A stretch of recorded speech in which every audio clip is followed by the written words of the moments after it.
As a venture capitalist cosplaying like he's a cowboy or something. I don't even know what a venture capitalist does most of the time. There he is, parading around his stupidity.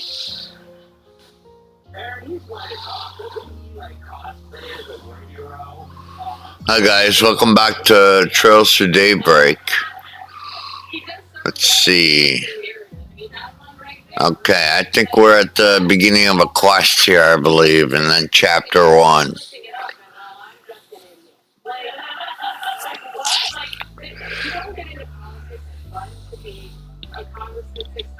Two-time governor because you don't have a sense of ego and a sense of self. This is not, you don't continue to run for federal and statewide office if you don't feel like you have the brain. So his whole ho-hum, I'm just an idiot bit is getting a little bit.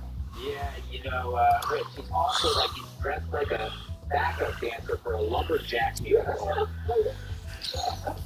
He's going to some duck hunting festival. If he went to like stockbrokers after this, cool thing.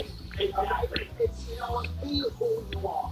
Yeah. You know what I mean? Just be who you are. Yeah, and you're who you are, obviously. Yeah, well, yes, and it hasn't been working, Rich. That's true. But I can always, at 67, it's my wife thing, so hey, I can tell you, that's like you buy a car and turn it on, I'm going to turn this into a helicopter. No, I am this is going nowhere, but remember the last segment. I just said it's not kind of dope, but that's when we were done. I'll be alive from me. You're my wife.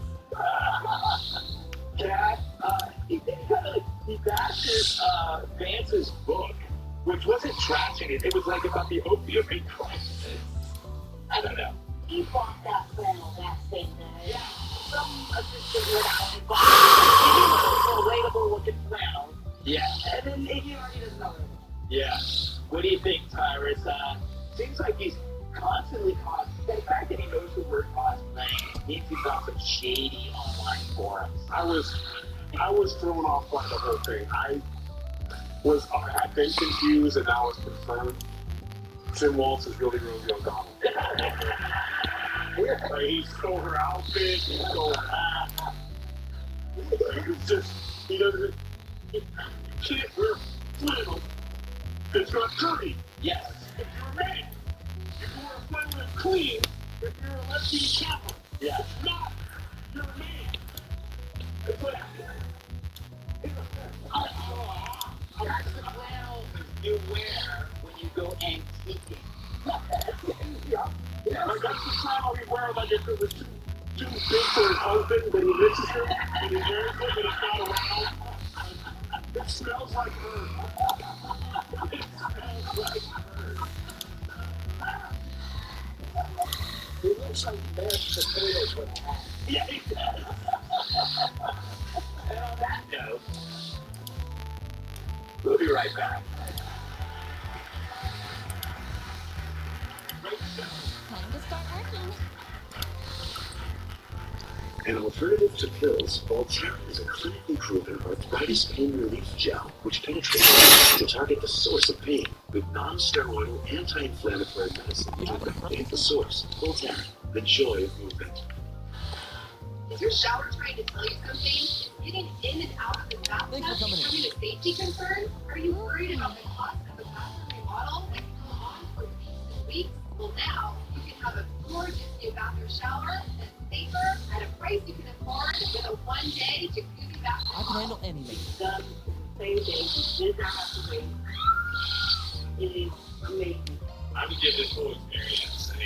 I definitely wish I would have called it.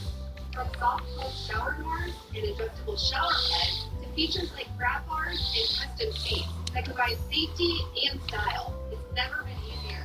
Get your free design consultation, schedule your one-day installation, and start loving your new bathroom shower right away.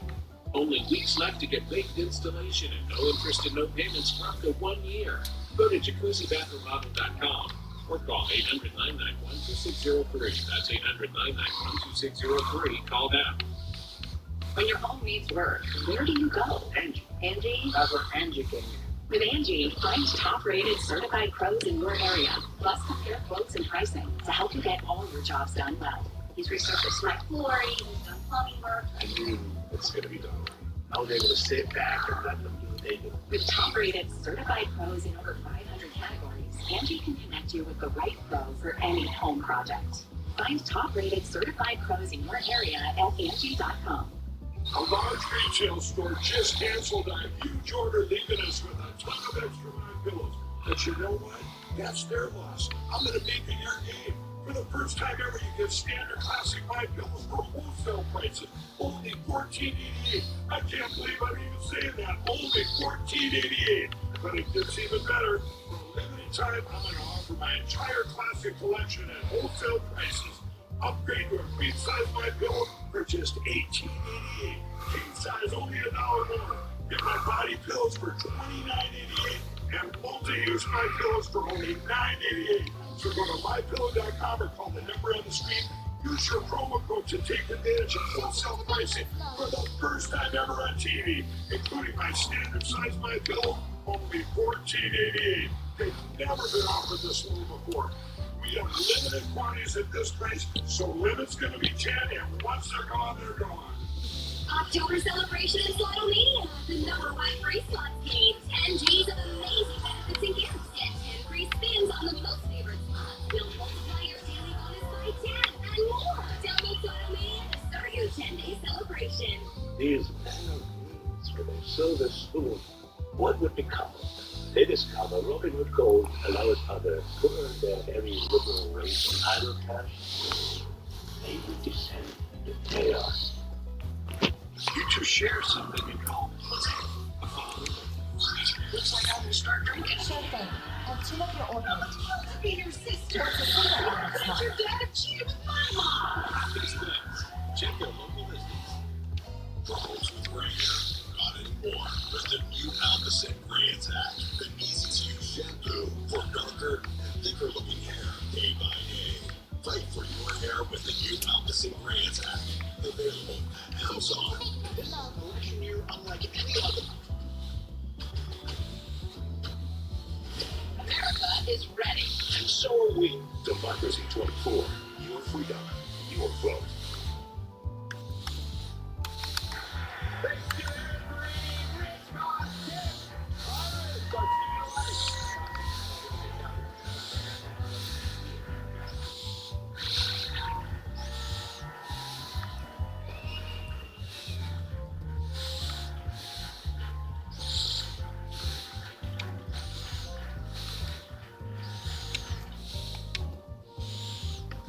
Good evening. I'm Brooke here.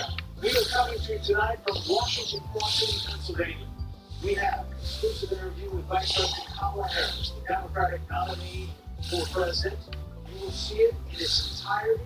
It is her first formal sit-down interview with Fox News. Vice President held a campaign event with Republicans who support her just before the interview here in Washington Crossing.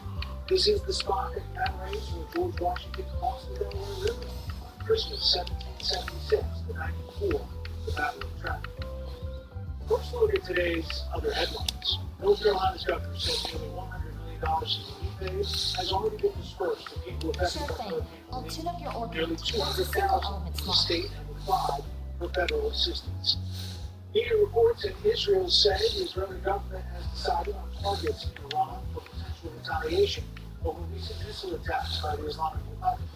One report says Israel has described its general attack plans to the US, but I can't give an update on That's a specific single element slot. The Dow climbed 337 points today with another record close. The S&P 500 finished ahead 27.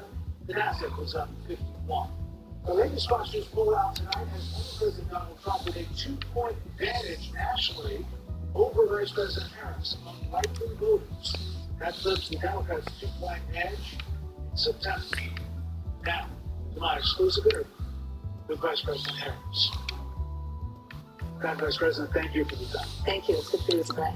You know, voters sell pollsters all over the country and here in Pennsylvania. Immigration is one of the key issues that they're looking at this election, and specifically the influx of illegal immigrants from more than 150 countries. How many illegal immigrants would you estimate your administration has released into the country over the last 3.5 years? Well, I'm glad you raised the issue of immigration, because I agree with you. It is a topic of discussion that people want to rightly have. And you know what I'm going to talk about. Yeah, but give me just a number. You think it's 1 million, 3 million? Right. Let's just get to the point. Okay, the point is that we have a broken immigration system that needs to be reviewed. So your Homeland Security Secretary said that 80% of apprehensions, We have so 1% of 6 have been released into the country. Now, let me just finish. I'll get to the question. getting to answer. And when you came into office, your administration immediately reversed a number of border policies. Most significantly, the policy that required illegal immigrants to be detained for deportation, either in the U.S. or in Mexico. And you switched that policy. They released from custody, awaiting trial. So instead, included in those were a large number of single men, adult men, who went on to commit heinous crimes. So, looking back, you regret the decision to terminate remain in Mexico at the beginning of your administration. At the beginning of our administration, within practically hours of taking the oath, the first bill that we offered Congress, before we worked on infrastructure, before the Inflation Reduction Act, before the Chips and Science Act, before the Bipartisan Safety Communities Act, the first bill, practically within hours of taking the oath, was a bill to fix our immigration system. Yes, ma'am. It was called the U.S. Citizenship Act of 2021. It was essentially a citizenship. Yes, ma'am. You had the White House and the House and the Senate, and they didn't bring up that bill. To the contrary, and I'd like to finish. We recognized from day one that to the point of this being your first question, it is a priority for us as a nation and for the American people. And our focus has been on fixing a problem. And from day one, we have done a number of things, including to address our asylum system and put more resources, getting more judges. What we needed to do to tighten up penalties and increase penalties for illegal crossing. What we needed to do to deal with points of entry between border entry points. That's the work we did, and we worked and supported what was a bipartisan effort, including some of the most conservative members of the United States Congress, to actually strengthen the border. That border bill would have put 1,500 more border agents at the border, which is why I believe the Border Patrol agents supported the bill. It would have allowed us to stem the flow of fentanyl coming into the United States, which is a scourge affecting people of every background, every geographic location, which are killing people. It would have allowed us to put more resources into prosecuting transnational criminalization, which I have done as the Attorney General, former Attorney General of a border state, prosecuted trafficking of guns and human beings and child drugs. So let me just finish. And I voted against it. Learned about that bill and told them to kill it because he preferred to run on a problem instead of fixing a problem. And in this election, this is rightly a discussion that the American people want to have. And what they want are solutions, and they want a president of the United States who's not playing political games with the issue, but actually is focused on fixing it. 6 Democrats voted against that bill. It would have allowed 1.8 million illegal immigrants into the country a year. A lot of conservatives had a problem. These are the 6 Democrats. But more importantly, back to the original premise, Jocelyn Mungiri, Rachel Warren, Lakin Riley, they are young women who were brutally assaulted and killed by some of the men who were released in the beginning of the administration, well before negotiated bipartisan bill. Former President Clinton actually referred to Lakin Riley Sunday campaigning for your Georgia, saying if those men had been properly vetted, Lakin Riley probably would not have been killed. So if it wouldn't come, this is well before any negotiation. This is well before Donald Trump got involved in politics. This is a specific policy decision by your administration to release these men into the country. So what I'm saying to you, do you know that families an apology? Let me just say, first, those are tragic cases. There's no question about it. There is no question. Fuck. I can't imagine the pain that families of those victims have experienced from a loss that should not have occurred. So that is true.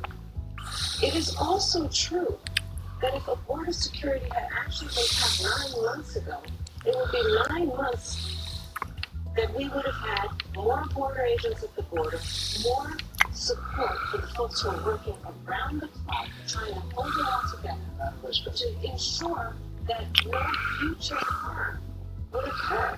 And this election in 20 days will determine whether we have a president of the United States who actually cares more about fixing a problem, even if it is not to their political advantage in an election, because there was a solution grant.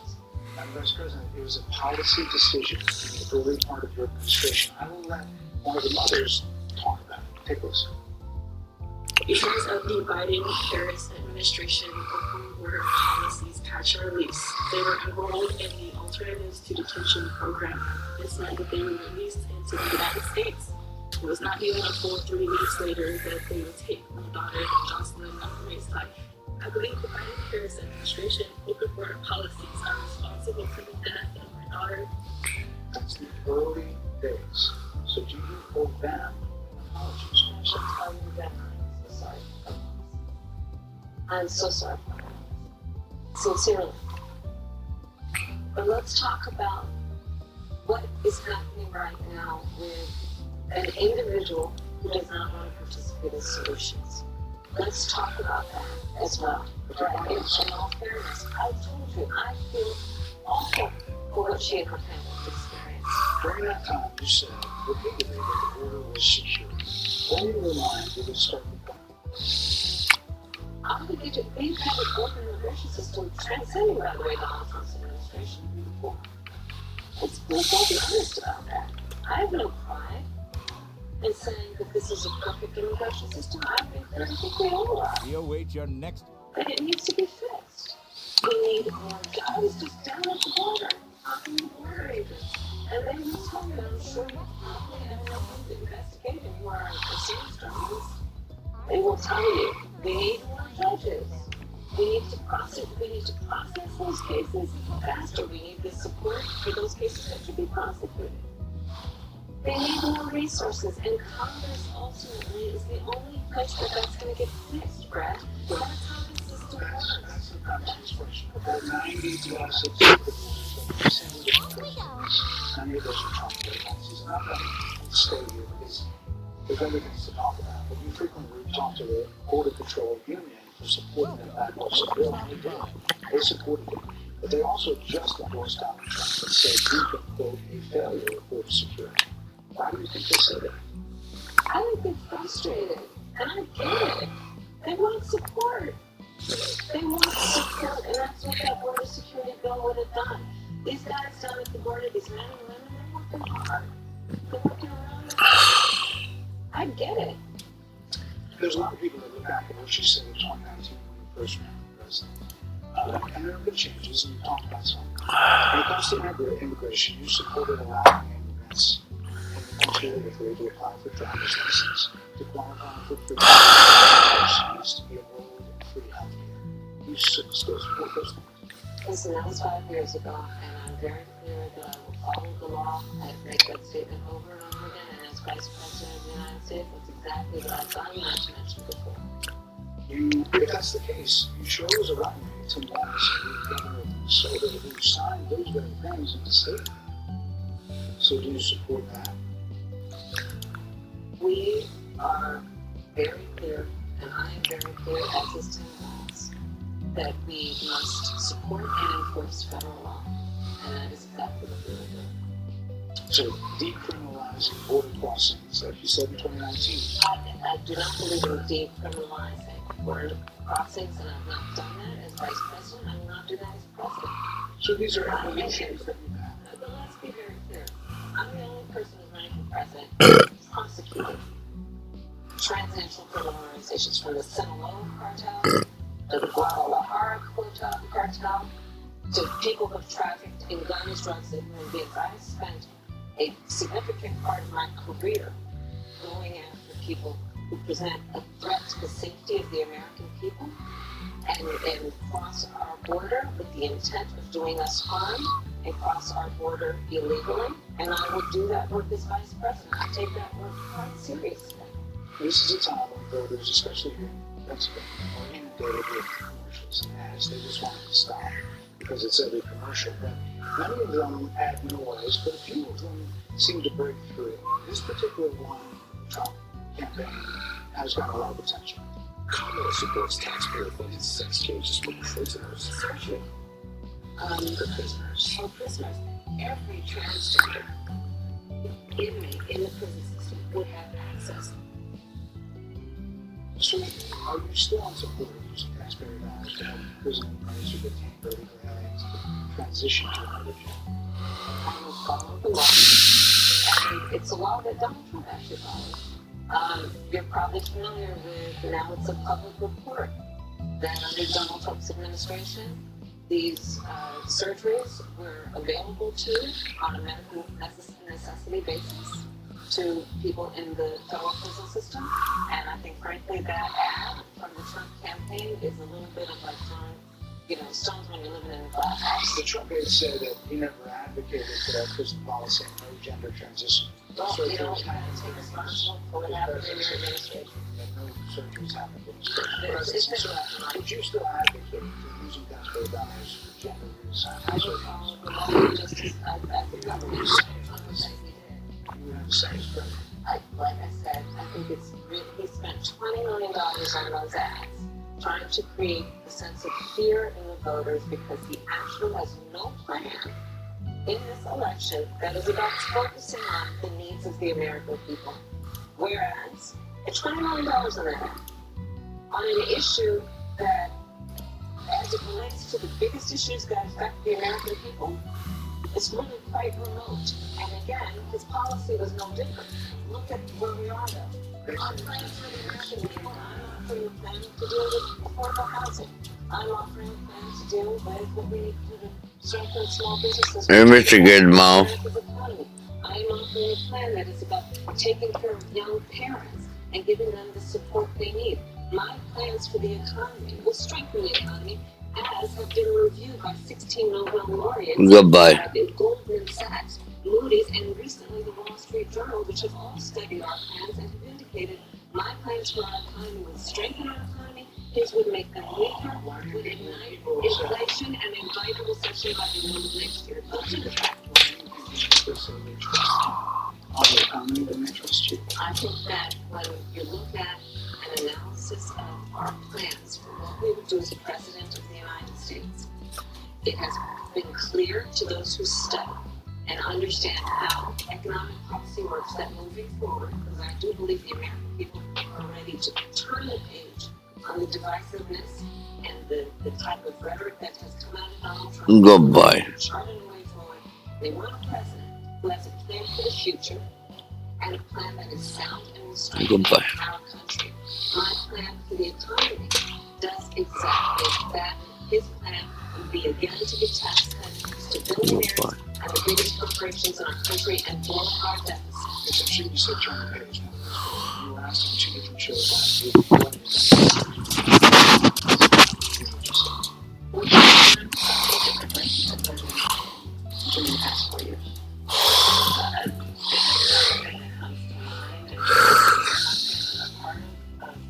Most of the decisions that have had impact Under a Harris administration, what would the major changes be, and what would stay the same? Sure. Well, I mean, I'm obviously not Joe Biden, and so that would be one thing. But also, I think it's important to say with 28 days to go. I'm not Donald Trump. So, you're not Joe Biden, you're not Donald Trump, but nothing comes to mind that you would do different. Let me be very clear. My presidency will not be a continuation of Joe Biden's presidency. And like every new president that comes into office, I will bring my life experiences, my professional experiences, and fresh and new ideas. I represent a new generation of leadership. I, for example, am someone who has not spent the majority of my career in Washington, D.C. I invite ideas, whether it be from the Republicans who are supporting me, who were just on stage with me minutes ago, and the business sector, and others who can contribute to the decisions that I make about, for example, my plan for increasing the supply of housing in America and bringing down the cost of housing. Addressing the issue of small businesses, which is about working with the private sector to bring more capital and access to capital to our small business leaders, including my plan for $25,000 down payment assistance for first-time homebuyers, and for small businesses extending the tax deduction from $5,000 to $50,000. This plans in the recent days, your campaign slogans that you went forward, and it's time to turn the page. You've been vice president for 3.5 years, so what are you turning the page from? Well, first of all, turning the page from the last decade in which we've been burdened with the kind of rhetoric coming from Donald Trump that has been designed and implemented to divide our country and have Americans literally point fingers at each other.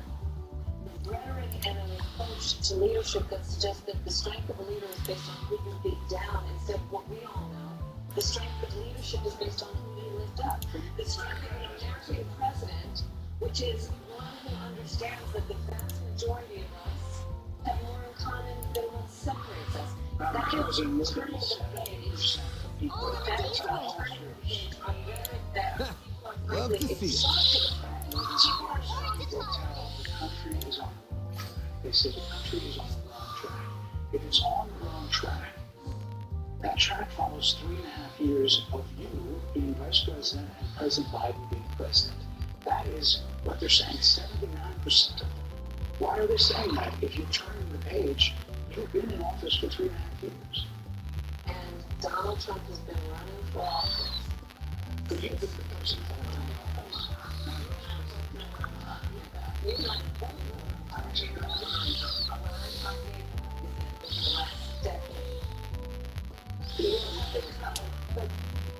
Listen, over the last decade, it is clear to me, and certainly the Republicans who are on stage with me, the former chief of staff to the president, Donald Trump, the former defense secretaries, national security advisor, and his vice president, warn that he is unfit to serve, that he is unstable, that he is dangerous, and that people are exhausted with someone who professes to be a leader who spends full time demeaning and engaging in personal grievances and being about who is for the American people. People are exhausted. That's the case. Why is he doing why, if he's as bad as you say, that half of this country is now supporting this person who could be the 47th president of the United States? Why is that happening? President of the United States, it's not supposed to be easy. It's not supposed to be. It is not supposed to be So a cakewalk. this guy, the 50%, stupid. We're not never saying that about the American people. And in fact, if you listen to Donald Trump, if you watch any of his rallies, he's always tends to demean and diminish the American people. He's the one who talks about an enemy within. An enemy within. Talking about the American people. Suggesting he would turn the American military on the American people. We asked that question to the former president today. I spoke to her at a town hall, and this is how he responded. I heard about that. They were saying I was like threatening. I'm not threatening anybody. They're the ones doing the threatening. They do phony investigations. I've been investigated more than Alphonse Capone, who was the greatest man. Then let's head over. So, I'm sorry, and with all due respect, that clip was not what he has been saying about the enemy within, that he has repeated. When he's speaking about the American people, that's not what he just showed. He was asked What are you in the mood for? I didn't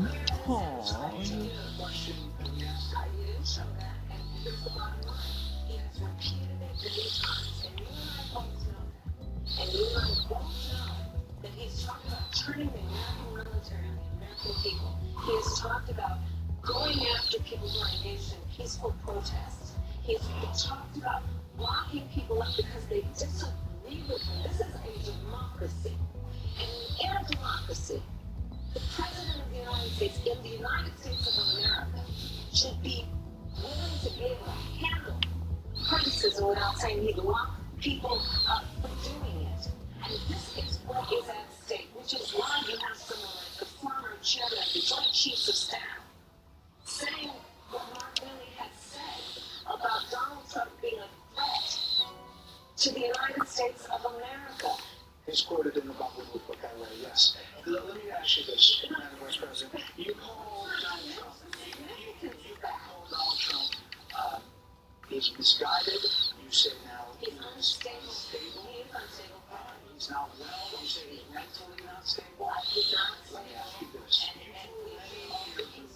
That Joe Biden was on his feet, that ran around circles on the staff. When did you first notice that President Biden's mental faculties appeared to Joe Biden, I have watched him from the Oval Office to the Situation Room, and he has the judgment and the experience to do exactly what he has done in making very important decisions on behalf of the American people. Joe Biden is not on the ballot. I understand. And Donald Trump is, and Donald Trump is. All right, let's save this. This is not the same Joe Biden that we saw on the debate stage. It's on the ballot. I understand. You met with him once a week for 3.5 years. You didn't have any concerns.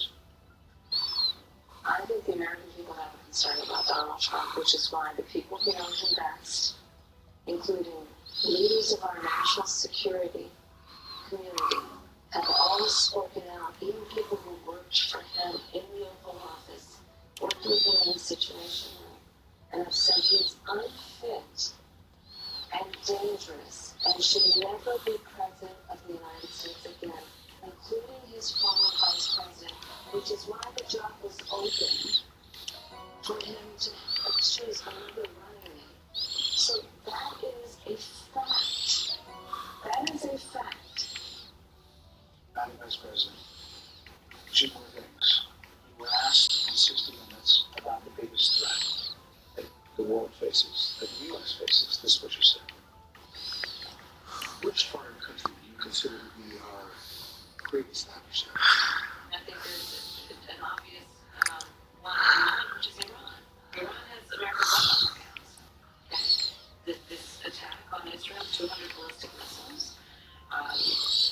What we need to do to ensure that Iran never achieves the ability to be a nuclear power, that is one of my highest priorities. A number of experts thought you would say China. You have bad record, said that. But you said Iran. If that's the case, when you say to critics who look at the actions of your administration and say you're not acting like Iran is the number one threat?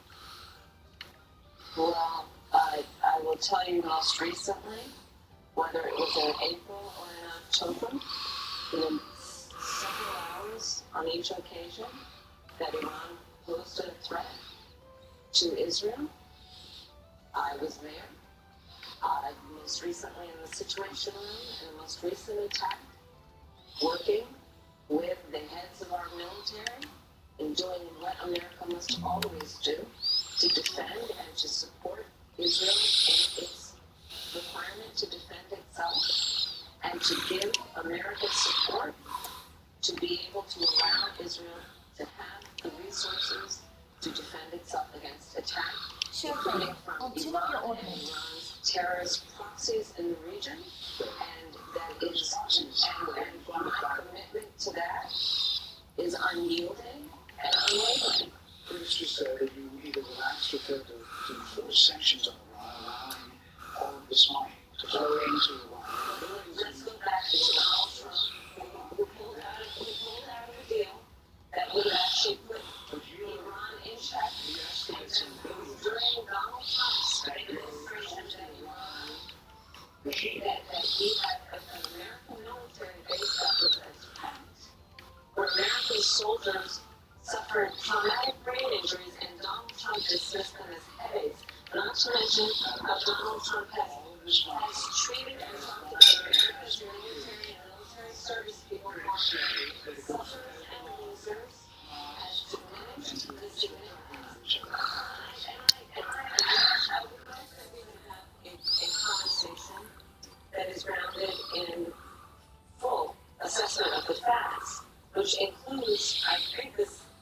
supposed to be about the choices that your viewers should be presented about this election, and the contrast is important. Yes, ma'am. And on the subject of Iran, I am offering what should be an important contrast that is presented for both a decision that Look at what the administration did and say, and think that Vice President is working you very hard here. It should be good. Save it. Donald Trump. There are a lot of things. There are a lot of things that people Excellent. We'll catch you guys on the next one. All right. Peace. Short one this time.